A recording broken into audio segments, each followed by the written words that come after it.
Halloween is coming.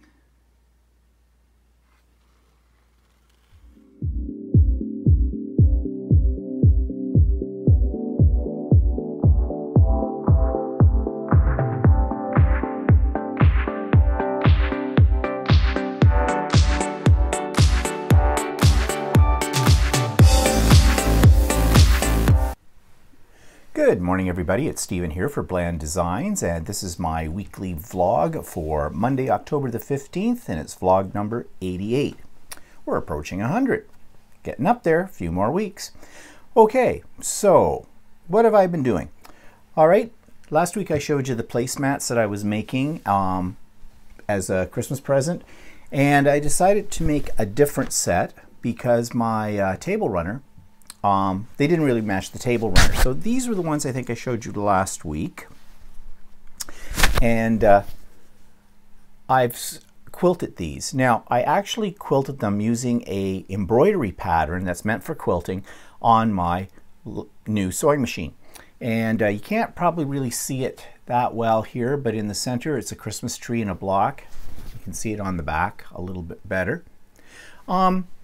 I had a little problem when I was doing this setup. On one of them, I did it upside down on the placemat, and on another one, I got it way off center. But 2 out of the 4 of them turned out okay, and I think those are the 2 that I'm going to donate to the Guild. I think I mentioned last week that the Guild's trying to make about 250 placemats to be delivered with the Meals on Wheels to various clients for Meals on Wheels that live in our area, and as a little something extra at Christmas time. So I've got 2 of these that I'm going to donate for that, and the other 2, I don't want to donate something that's not done right. I mean, even though it's being given as a charity thing, doesn't mean you have to give them something that's flawed. But I think I'll take those other 2 and use them as practice for some more free motion or ruler foot quilting, that kind of thing. So they won't come to waste, and they look fine for here, so I can probably use them at Christmas time to put them underneath, you know, some ornament or display or something like that, whatever. But the actual placemats that I've made that I'm giving as a gift, now these have not been quilted yet, are these, and I embroidered in the center. And actually 2 of them have this embroidery design, and the other 2 have a different embroidery design. And the other 2 placemats are a little bit different in the placement of the colors in the center block and on the side strips as well. So all 4 of them are slightly different, but using the same materials, same pattern. And on the back, this is the fabric I got for the back. So these are reversible. And I think they'll look really nice with the table runner. Now I'm doing a whole thing on a theme here as well, because what I'm thinking of doing is creating a Christmas tote bag using similar materials. And on the outside of the Christmas tote bag, I'm going to apply this. This is an applique. I made this. This is called In the Hoop type of applique. You lay down layers of fabric and the machine does the stitching. It sews it all together. You have to cut it out with a pair of applique scissors, which is not difficult. And this is fairly large. And actually, I want to make another one, but I think I can make one even bigger than this, given the sizes of hoops that I have. But I think this turned out really nice. And I kind of did this as an experiment, because next Saturday in my embroidery class, we're going to be doing something like this, only a little bit simpler and on a Halloween theme. And I kind of want to try this on my own. Of course, I didn't realize that this was a much more complex type of pattern than what we'll be doing in my embroidery class.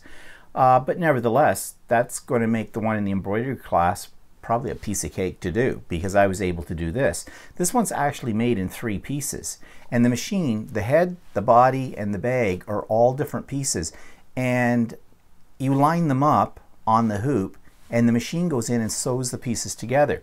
This is what the back looks like if you're curious. It is quilted in parts as well. The machine does that too. And so I'm really pleased with how this turned out. So I am going to take it to my class and show it off. Okay, I can't help it. I'm needy. What can I say? Okay, so that's what I've been up to for projects and things like that. I was looking for a channel of the week, a YouTube channel of the week to feature.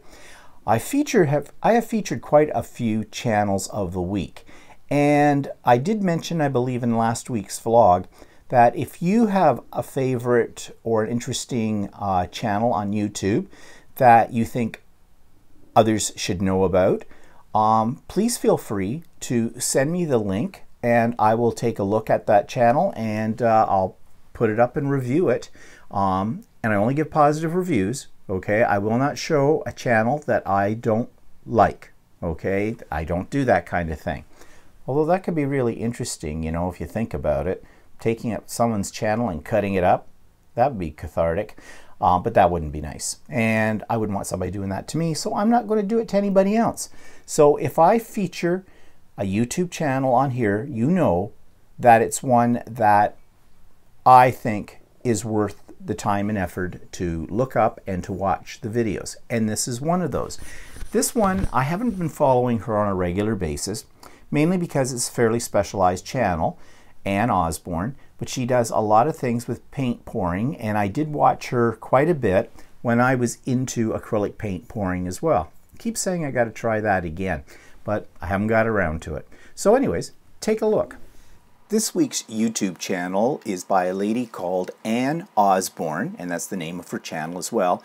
And in this, she does a lot of acrylic pouring types of paints, and she's very, very inventive in the way that she does this form of art. Now, it's been some time since I have done acrylic pouring painting, but I've had a new rejuvenation, if you wish, or an interest in this after reviewing some of her videos.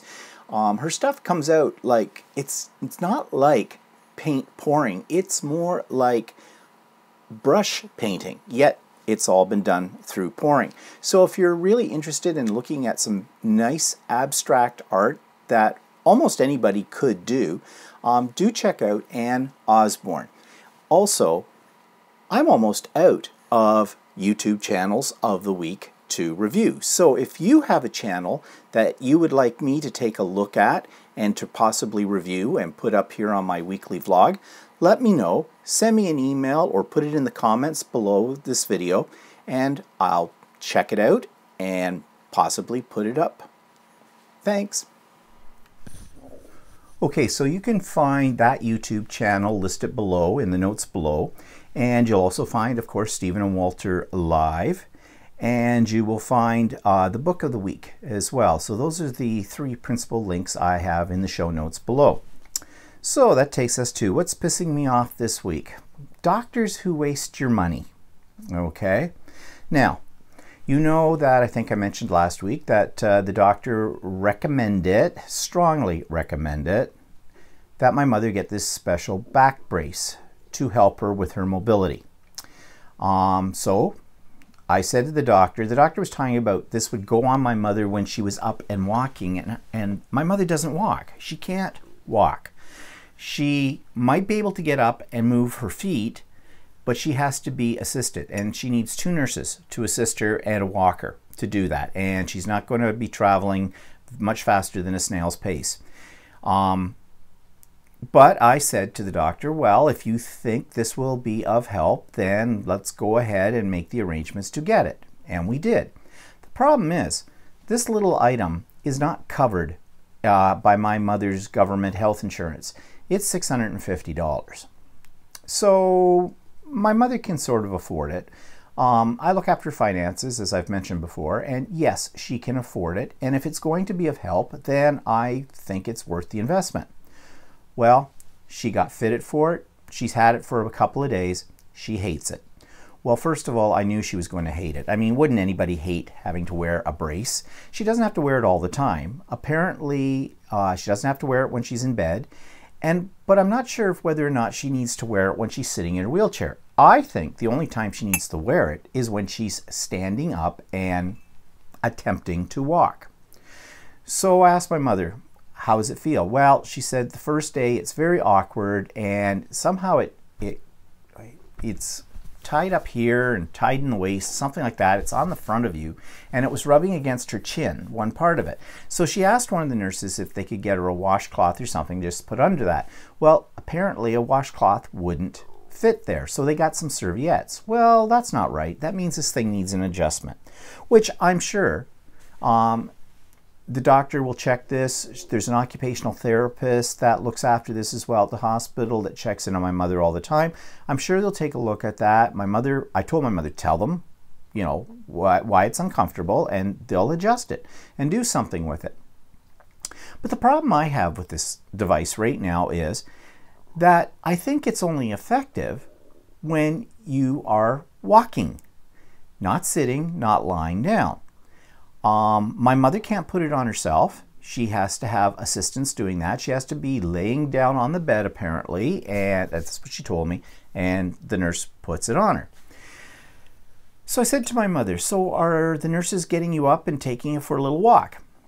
No, she says they're not. Now, I never know what to believe, what comes out of my mother's mouth.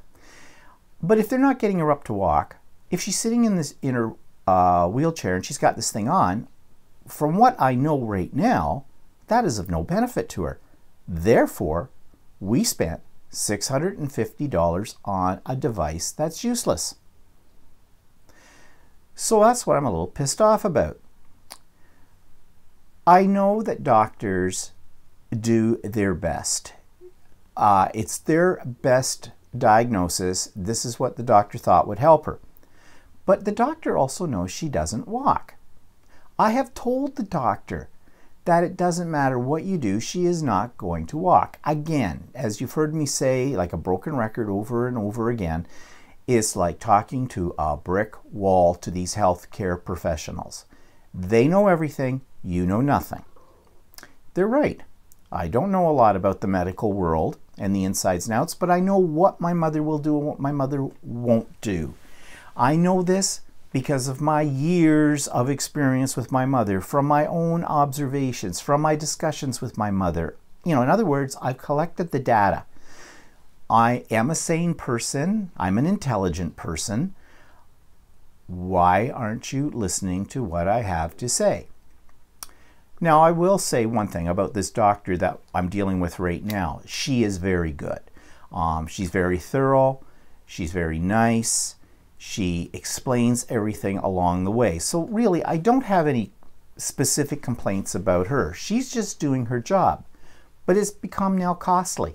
It's $650. And remember, I live in Canada. So in Canada, our healthcare system, in terms of how much a patient has to pay, is pretty darn good. But there are some things that are not covered by the government insurance. And my mother doesn't have any other insurance policy, so thus the reason she has to pay $650 for this device, because it's not covered. If I knew it was helping her, no problem. Now, yes, it's only been a couple of days. Today I'm going over to see my mother, and I'll be investigating this further. I'm going to ask the nurses about the procedure for this. I'm going to see if I can talk to the physiotherapist. I'll probably have to call her about this. And then after I've collected my data on what's going on here, I will give the doctor a call and discuss my concerns with the doctor. But in the meanwhile, what's pissing me off is these people that work in specialized fields have no sense of what real people have for money. Okay, let's face it. Doctors make a lot of money. I don't want to hear any of this bull crap about their long hours and the years they had to go to school and the insurance they have to pay for and the office space and personnel and all that. And that all costs money. Oh, cry me a river. All right? They still make a lot of money. I mean, what are the top paying jobs in the world outside of the corporate world? Doctors, lawyers, Indian chiefs. That's who make the big bucks. Do not put teachers on there. Teachers do not make big bucks. Especially teachers in the United States. They make a lot less than we make here in Canada. However, I digress. So they really do not have a comprehension or a clear idea of what the average person might have for money. They just, you know, like It's when we were in the hospital and they kept insisting my mother should go into a retirement home at $5,000 a month. Yeah, would be nice. Who's paying for that? They have no concept of what the average person has to live off of. But they're right out there talking about, oh yeah, you need this, you got to buy this, you got to buy that. Again, what's pissing me off about this particular situation is we've dropped $650, and although it's early in the process, I want to make sure we're getting bang for our buck. And I will say that to the doctor. I don't know what kind of answer I'll get back from the doctor. Well, I pretty much know what kind of answer I'm going to get back from the doctor. The doctor's not going to give me a refund. I can't take this thing back to the medical supply company, I don't think. Maybe you can, but I've got a feeling you can't. So the doctor will pay me lip service and go, well, we got to give it time. Okay, I get that. We'll give it time. But I'm going to let the doctor know that I'm not particularly happy with putting out $650 because the doctor thought it might help. And that's another thing I'm pissed off with about these professionals, these doctors. You know, medicine has not progressed that much from the days of bloodletting and leech sucking. In fact, they still do leech sucking. It really hasn't. But in our society, our high-tech society, we think that medical science is on the cutting edge of everything. I think all that medical science really does is just discover new things that could kill us. And then, of course, the pharmaceutical companies get involved with it all. And they're trying to sell us pills for everything. And everybody is really happy to take a pill if they think it's going to cure all. And we know it doesn't. And that they all have side effects as well. And they add other problems to us that we need to take another pill. So it's a vicious circle. And yes, I have gone off on a tangent. But I guess the biggest thing that pisses me off about all of this is just the medical world itself. It's a catch-22. They're there to try and help us to have quality of life for as long as we live. And yet, on the other hand, they put us through a whole lot of misery, both financially, emotionally, and physically. So that's why I say, basically, medicine has not progressed as much as we might have thought it had. Anyways, that's what's pissing me off this week. And let's see how this week goes and see whether or not this brace thing is a waste of money or it is something that's good for my mother. Time will only tell. Okay, so moving on to product reviews. Well, as you know, Thursday we went to what's called Creative Fest. It is a quilting, sewing, scrapbooking combination show. It happens twice a year in the spring and the fall in a convention center on the far side of Toronto. I haven't been for a few years, but I definitely want to go this year, especially because now that I'm so big into the quilting world. And I was hoping that I would see some interesting things there and maybe some, you know, pick up some Christmas fabric and things like that, maybe some decent prices on things and that kind of stuff. That's what I was hoping for. That's not what happened. We got there. It cost us, we got the seniors rate, so it cost us $14 a piece to get in the doors. And what a letdown. Very few vendors. In fact, there was most of the major sewing machine manufacturers were set up in huge booths in this. But if you had removed them, there would be pretty much nothing else left. There were some quilting stores there, quilting shops, both brick and mortar style and ones that sell their products online. They were getting rid of all their garbage. The fabric was garbage that was there. It was old, discontinued stuff. Prices weren't that great on it. Try and find some Christmas fabric. Nope. I saw only 2 booths that had anything that resembled Christmas fabric. And when I say resembled, it was garbage. It was stuff you wouldn't want to make anything out of. Not a lot of notions. Just generally junk. And not a good selection of junk at that. The scrapbooking side was pretty much the same. Well, there isn't a lot new in the scrapbooking, mixed media, crafting industry these days. Everything is just a slight variation off a theme. So, you know, the market's pretty much saturated, I think, in my opinion. I did buy a few things, and I'm going to show you what I bought, but essentially it was not worth the 45-50 minute trip into the to the far side of the city to go to this thing.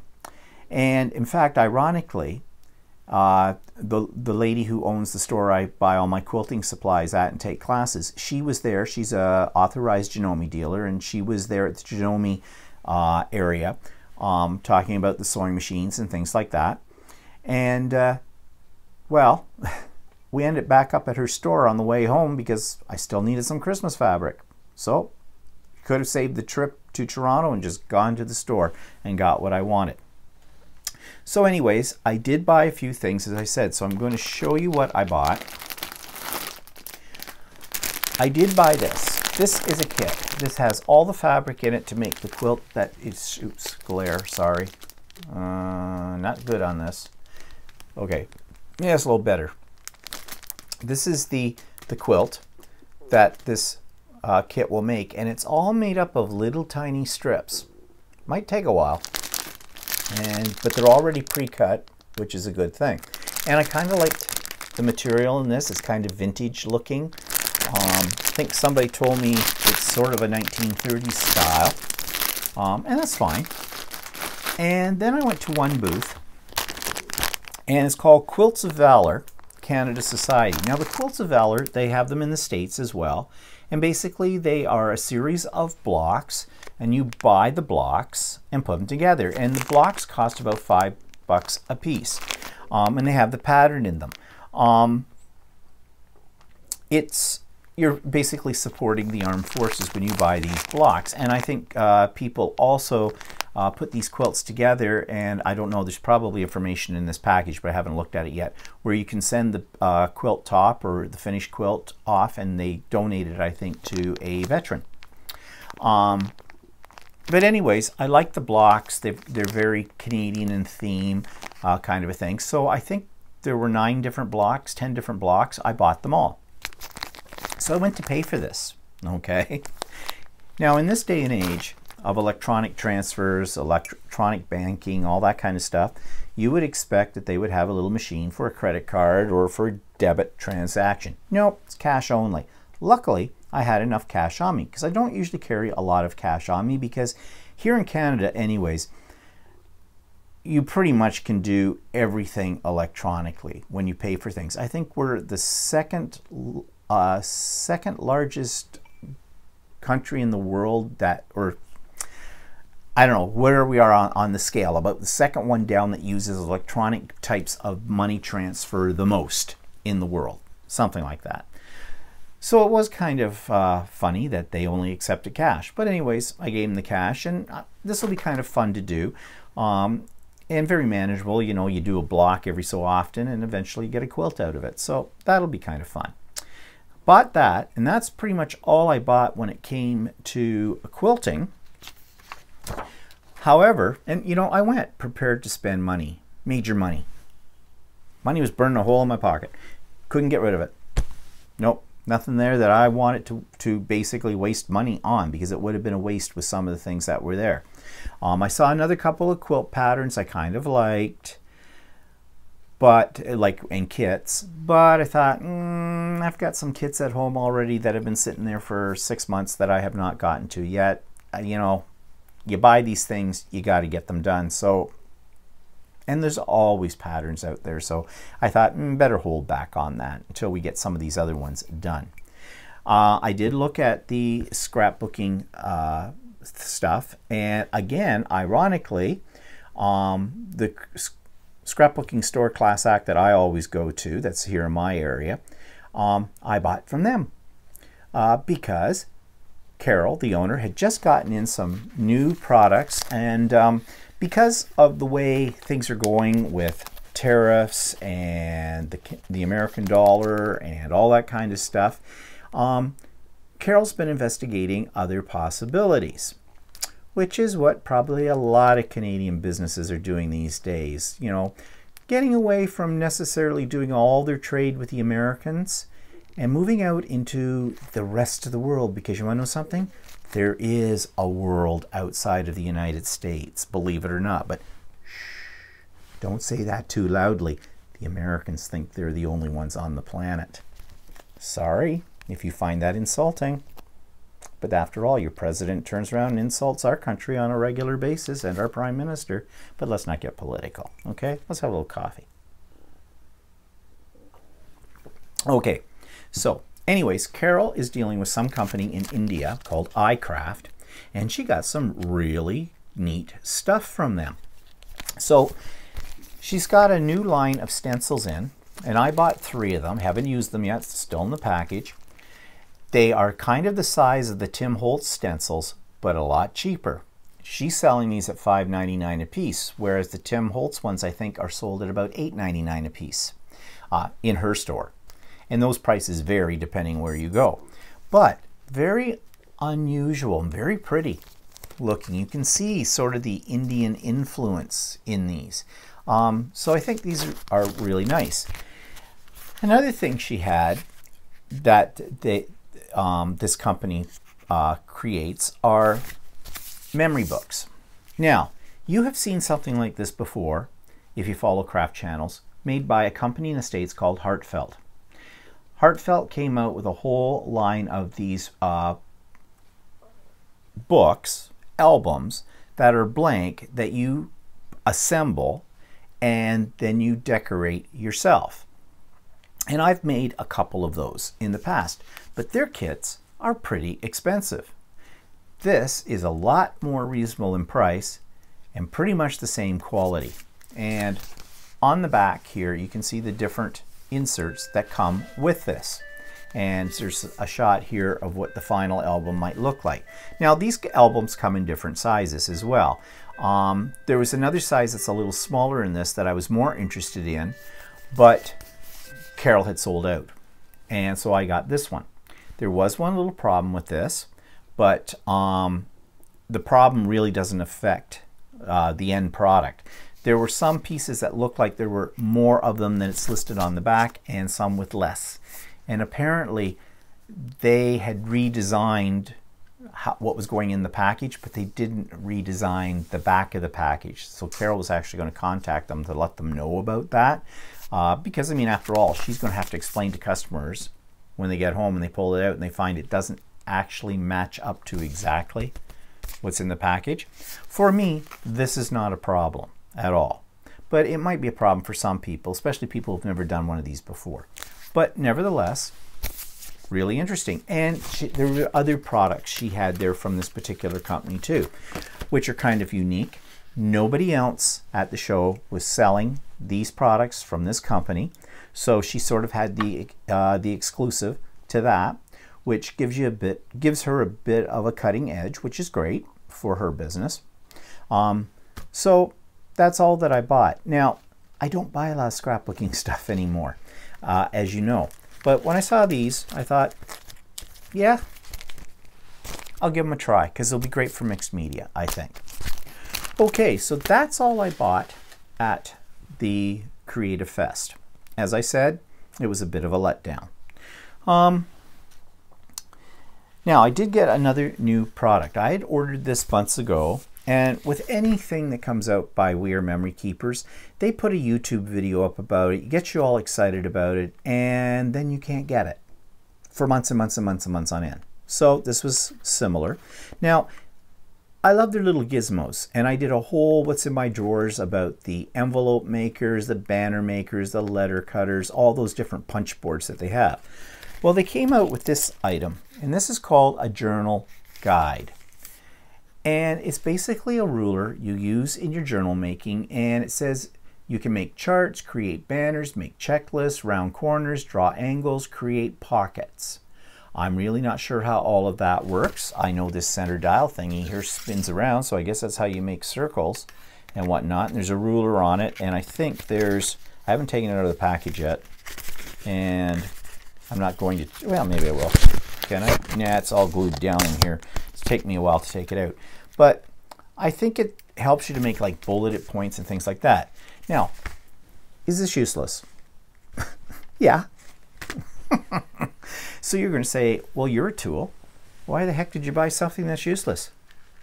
And it wasn't particularly cheap. $18.89 for it. Why did I buy it? Because it's another toy. I was thinking it might come in handy for some other applications, not just for using in a journal, but maybe when you're doing art journaling or something like that. I mean, you can draw circles with it, stuff like that. It's fairly compact and it's a ruler built into it, so, you know, give it a try. I have a feeling it will sit on a shelf. I will play around with it a little bit, and then it'll probably go the way that so many things I buy go. It'll sit on a shelf and never see the light of day again. But I got one. So I'll let you know how this works out. Maybe this will surprise me and it'll just like wow me to no end. I don't know. We'll see. Okay, so that's all that I have that's new. So, book review. Found this one in my stash. Doodles Unleashed by Traci Bautista. I'm not really sure if I'm saying that right, but here it is. And if you're a doodler, if you're into Zentangles, things like that, this book will probably appeal to you. Now, why is it sitting in my stash and I'd forgotten about it? Because I don't doodle. I don't like doodling because the stuff I doodle looks like crap. Now, looking in here, all these doodles these people have done look really great. But there are some good ideas in here, if you're a doodler, about what products to use for different effects, you know, how you can create art from your doodles and things like that. So if you are a doodler, but you're not really sure what to do with your doodles, this might be the book for you. Now, the one thing about the price, it is not cheap. It was $25.99 when I bought it, and I don't know how long ago I bought it. I looked it up on Amazon.ca, and I've got the link in the show notes for this. And on Amazon.ca, I'm sorry about the glare today. I'm not sure why I'm getting that, but anyways, it's still $25.99, but they list it as a used book as well. You'll never guess how much. 76 cents. Now, whether or not that one's available readily or not, because there's a button you click and it takes you to a lot of sites that have the same book used, and the prices will vary. But $25.99 to 76 cents. That's a big spread right there. So I would say if you can get this book for 76 cents or even a couple of bucks, and depending on what they're going to cost for the shipping, it's a bargain.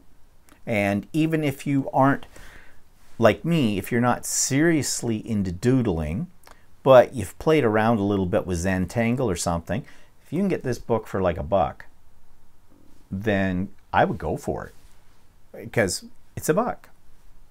So anyways, that's the book of the week, Doodles Unleashed by Traci Bautista. Still not getting that name right. In the show notes below. Okay, what else is on our list to talk about today? Well, inspiration lists and tips. Don't have any. Haven't had time this week.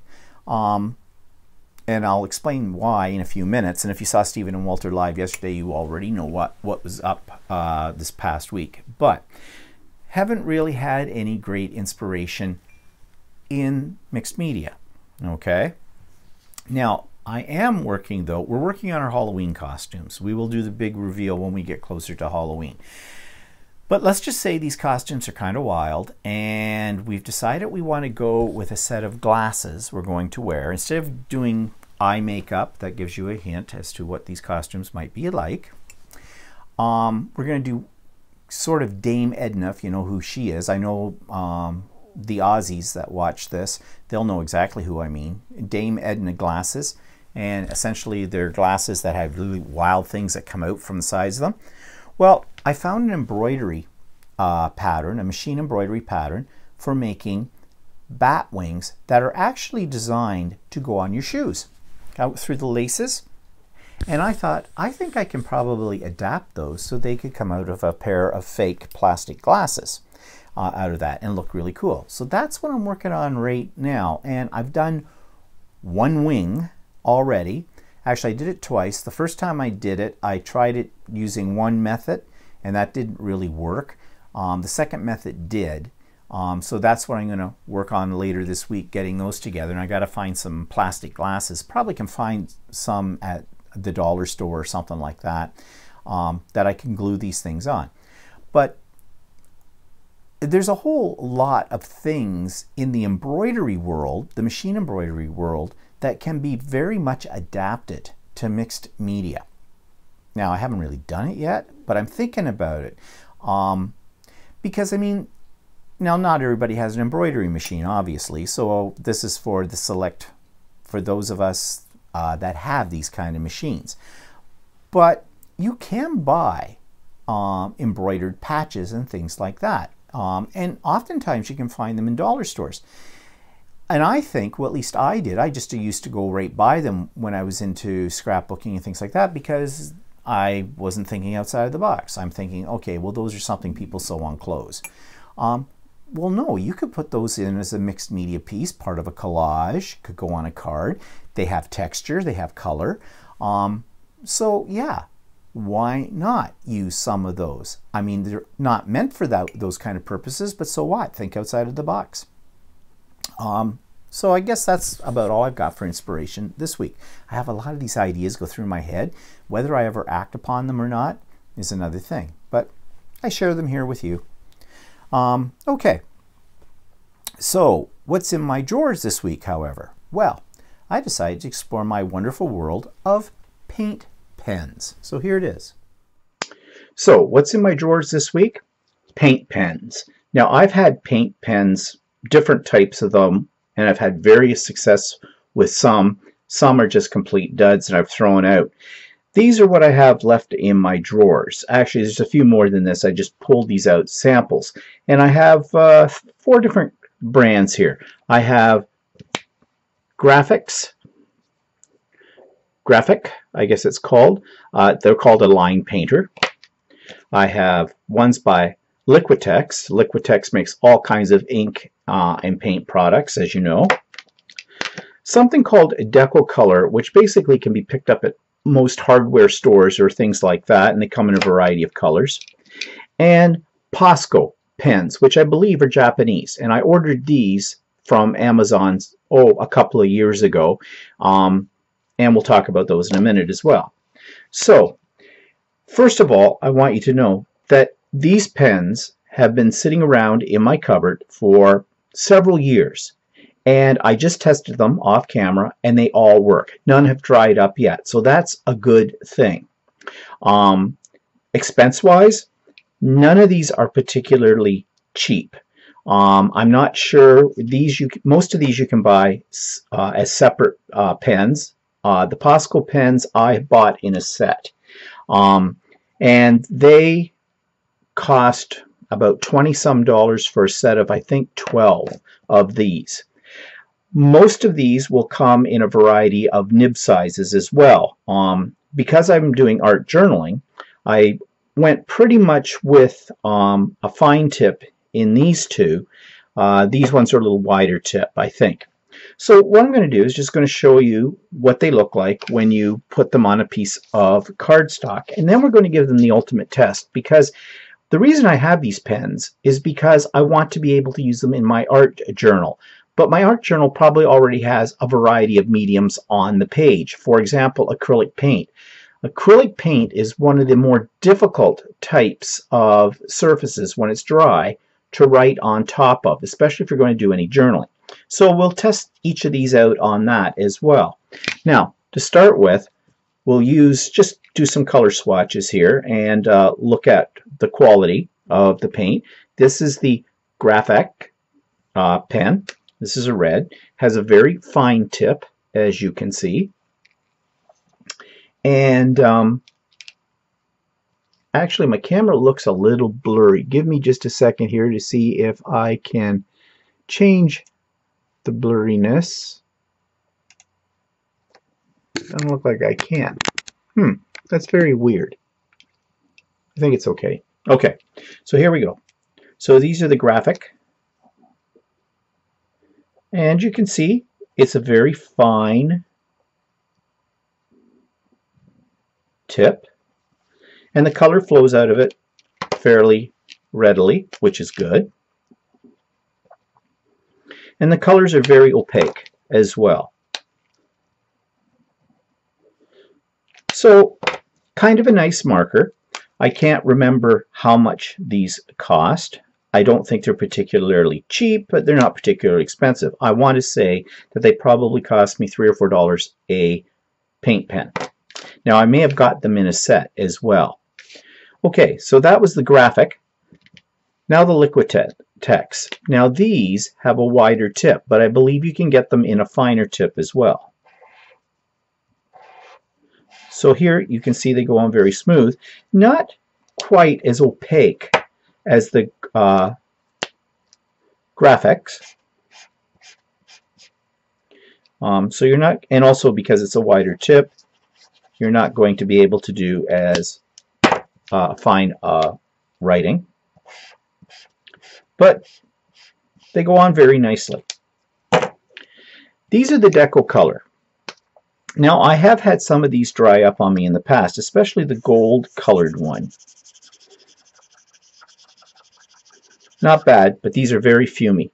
These smell like a magic marker, an old style magic marker.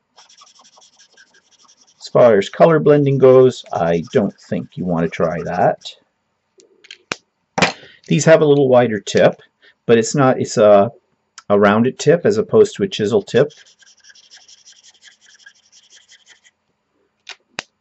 So still not bad, except for the smell. Now these are the Posco. I was really excited when I got these because they have a very good reputation. Now you can see this is a finer tip on here. I don't know if you can get any finer than that. I know you can get it thicker than that. But again, very nice, very opaque. And if you want to do any journaling, you could. It's not as fine as the graphics, or I want to say graphics. It's not graphics, it's graphic, I-K at the end of graph. But a good investment in those. I've always been happy with those pens. Now, the real test is, what's it do when it's on acrylic? So here I have a page in a journal, and this is just, I was experimenting with some background technique. And this is fairly thick. I think it was a mixture of both acrylic paint and possibly a little bit of texture paste. I'm not sure. I can't remember what I did for this. So let's try the graphics first for doing a little doodle on here. And no problem. Oops. Ooh, there's a problem. Blot. Okay. Push down a little hard, and that's how you get them started. So don't do that. But yes, if you want to do a little doodling, these will work fairly well on that. Now, they're still wet. I could smear that. So I don't recommend that you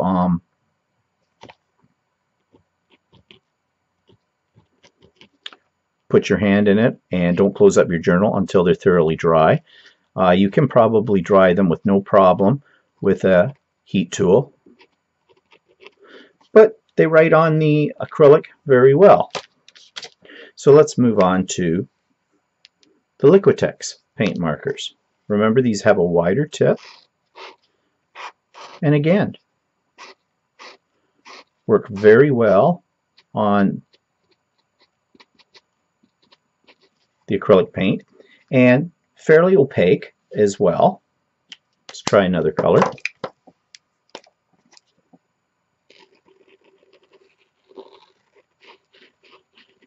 Again, these may take some time to dry. The Deco Color.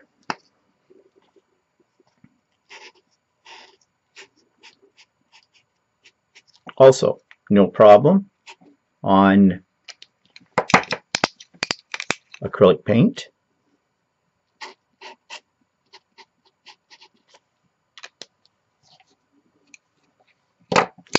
the Poscos.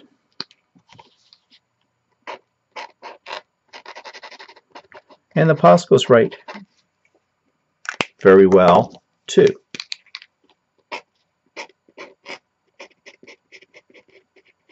Again, a little finer tip.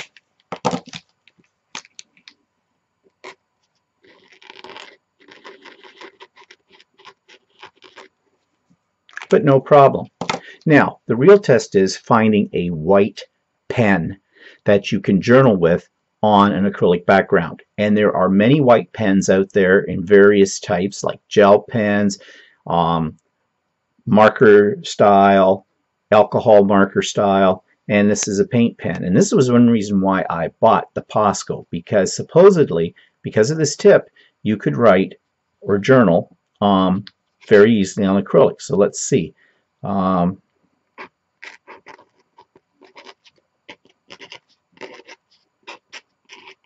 And yes, not a problem. Work very well when you're journaling. Now, this isn't the finest tip I think that you can get. I think you can get one that's a little finer in this than the Posco. But they do come from Japan. They're not particularly cheap, and I got them through Amazon. And they took a while to get, but they seem to work very well. So that was my little what's in my drawers this week. Paint pens. One word of advice about paint pens: they have a tendency to leak, so you may want to store them straight up in a container. They also usually have a little ball. You can hear it in that one. That one. Even the Poscos have a little ball. It's a mixing ball, because after all, it is paint. And so you need to mix this well, and sometimes to get it started, you need to press down. Let's take a piece of scrap here. You need to press down on the tip to get the ink to flow. Now, you see this one was already flowing, so I've got a little dot on here. Which, as a little aside, if you want to make your own enamel dots, on a piece of heavy plastic, like a clamshell from something you've bought for scrapbooking or whatever, or just a piece of acetate, you can take these pens, hold them down, make a dot, and leave them to dry, and then you can peel them off and use them as enamel dots. They will take a while to dry though, and I suggest you let them air dry. So that's just a little aside here on paint pens. So that's what's in my drawers this week. So yeah, the best ones in that set are really the Posca ones. They're not cheap, but you can get them on Amazon, either amazon.ca or amazon.com. They do come from Japan. It took me a while to get the ones that I was showing you there, and I had more than just the 3 that I had pulled out. I think I've got about 20, that kind of thing. I don't use them a lot, but I should use them more because they are really good. Okay, so events in the past week. Well, I've already talked about my mother, so you don't need to know any more about her. Walter's stained glass quilt is coming along very nicely.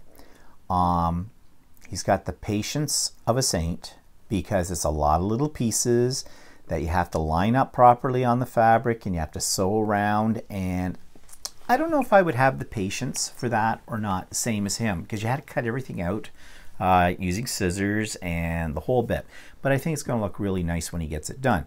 And he did show his latest progression in it on Stephen and Walter Live, so if you're interested, you can check that out. That's at the very beginning pretty much of the broadcast, so you can see how far he's gotten with it this week.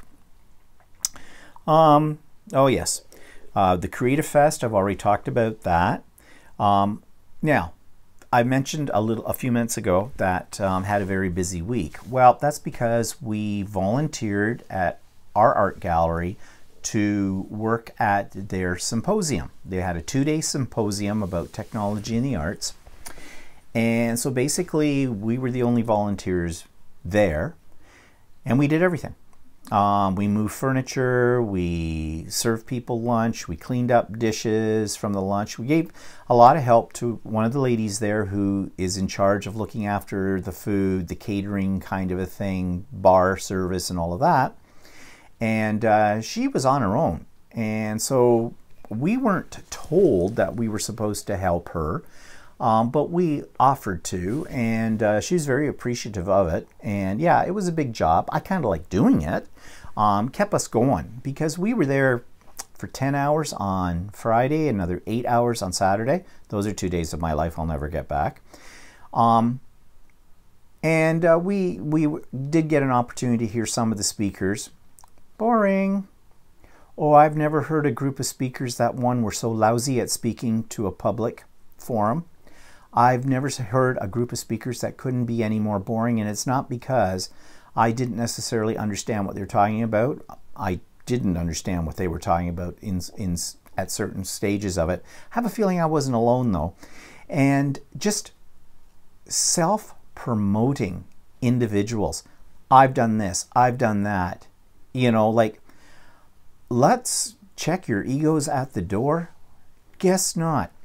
Also, none of them ran on time. They all ran overtime. One of the staff at the art gallery was in charge of, you know, keeping the sessions to the time that was allotted. He would hold up a sign that said 5 on it when they had 5 minutes left, then down to 2 minutes, and then he had this fuchsia pink kind of sheet on there that meant shut up now and sit down. They wouldn't even look at him when he's holding this. In fact, it was kind of funny because he would move try to get into their line of sight, and they would look the opposite way as he was going with it. So just arrogance, just pure arrogance, which could be another pissed off, but I'll save that. In fact, I've probably said it anyways. I find these people that work in art galleries on a totally different plane than most of us. They tend to know everything there is to know about art. Their opinions are the only ones that matter, and yet they're talking about making their art galleries approachable for the general public, to be part of the community, of bringing people in and all this kind of stuff. If you want to bring people into your art gallery, then why don't you come down to the level of the general public who do not have degrees in fine art? You know, there's a whole other bunch of disciplines out there people might have knowledge about too. You might want to take that into consideration. Anyways, I'm glad I hadn't been one of the people that had spent over $200 for this symposium. But anyways, we worked like dogs. Pretty much treat it like dogs too, as well. And you'll hear a little bit more about that if you watch the rebroadcast of Stephen and Walter Live, because we did talk about why we felt like we were slave labor. But anyways, as I said, that's 2 days of my life I'm never going to get back.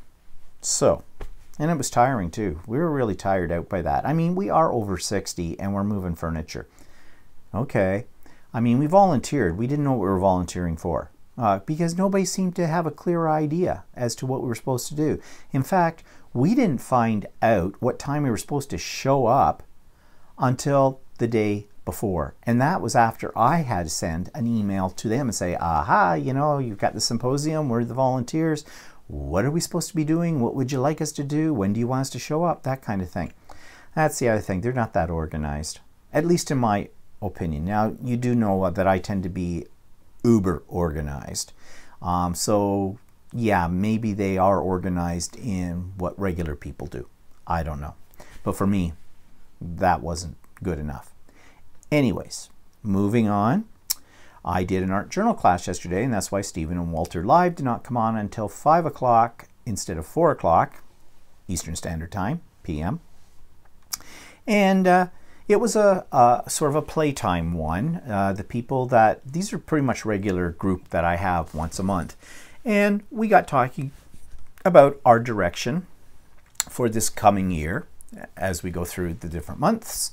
And they suggested they would like sometimes just come and play. And I said, great, because basically that's easy for me to set up.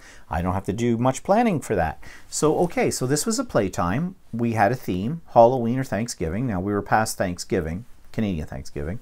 So a lot of people were sort of focusing on the Halloween theme, but they could do a mixed media page in their art journal. They could do a canvas. They could do a tag, whatever. I decided to do a canvas, a Shadowbox, which is essentially a canvas turned backwards. Okay? And so you get a Shadowbox effect. Now, there's been a whole lot of people on YouTube back a couple of months ago that were right into this reversed canvas thing, which basically they took a canvas, pulled the staples all out of the canvas, flipped it over, put the canvas on the other side so they get this effect. Why not turn it over? Well, they didn't want to turn it over because you saw the staples. Do you see any staples? No. Did I pull them out? No. You just cover them up. It's not a biggie, and it's a lot easier than pulling off the canvas on here and then putting it back on the other way. That's just crazy. I don't know why people would do that. But anyways, so this is what I created. Now, a lot of the stuff that's on here is junk on purpose. I have a box that says Halloween. I have a whole bunch of leftover things that I've picked up at dollar stores mostly. Most of the stuff you see on here is from the dollar store. Or die cuts that I've made and I had extras, and if I thought they were sort of Halloween theme-ish, I threw them in the box. Some of them are Mike Deacon digital downloads, and there's a couple of those people that, I forget what he calls them, paper dolls of Tim Holtz. But essentially, most of this is from the dollar store. It's a bit garish. You see my bling on here. Again, that was ribbon from the dollar store with his little beads in it. But I wasn't trying to make something that was, well, I didn't really know what I was making when I worked on this. It was just throwing down things. Now these trees, interesting, that same company that I talked about that Carol deals with in India, iCraft, they make these die cuts as well, and they've got quite a few different ones, and they're really quite nice and cheap, really cheap, as in inexpensive cheap. So I thought they'd look good right on here. And the funny thing was, they're laser cut, and so on one side they're a uniform color, but on the other side they have burn marks in them, and that's the side I put out here. So I didn't have to add any ink or anything. They already had that sort of spooky, gnarly effect. And I popped things up on levels to make it pop out and whatnot. So, as a piece of art, but as a fun little craft thing to do in an afternoon, yeah, didn't have to put a lot of thought into it, and it was fun to do. So, I've got that. And they all made different things too, and they're a great group. And they also, at the beginning of each one of these sessions that we have, there's a bunch of them that like to do ATC cards, so they swap them.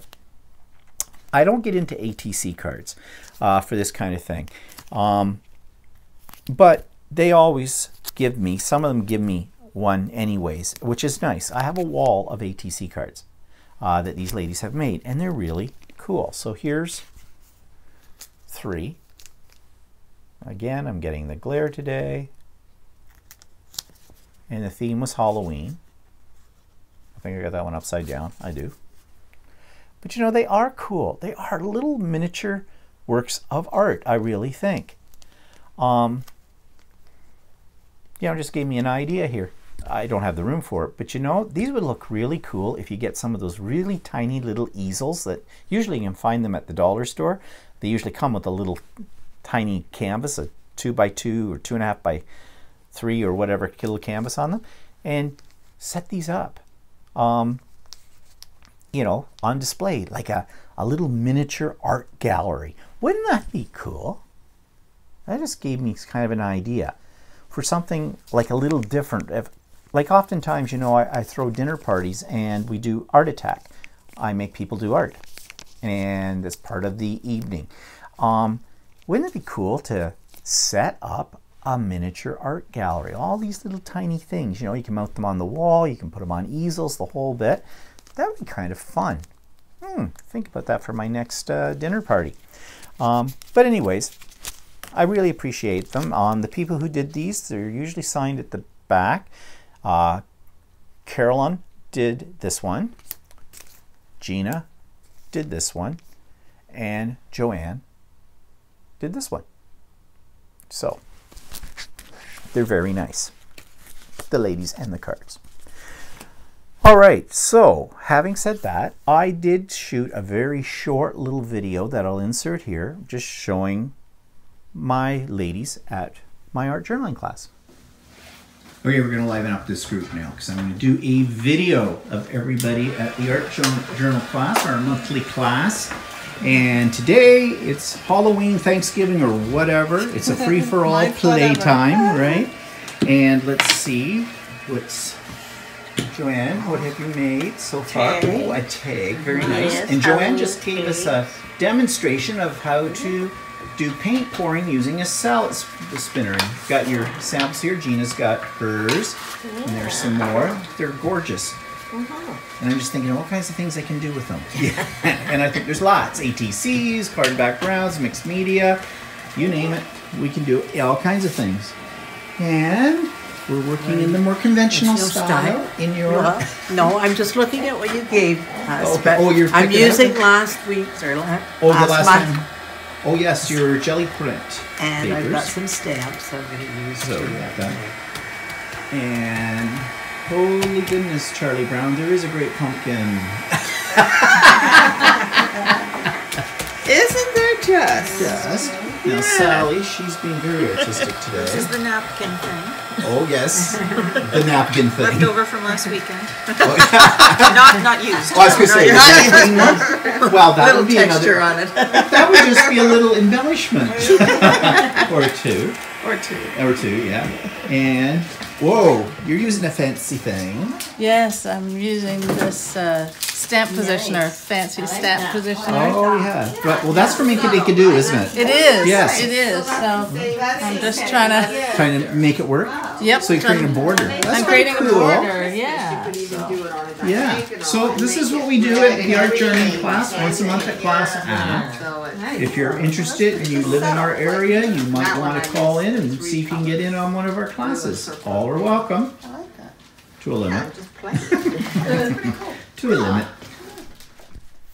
Okay, so what's coming up this next week? Well, we don't have anything very specific this week, outside of the usual kind of like go over see my mother today and that, and do that a couple of times this week. And Walter has a sewing class to work on his stained glass quilt on Tuesday.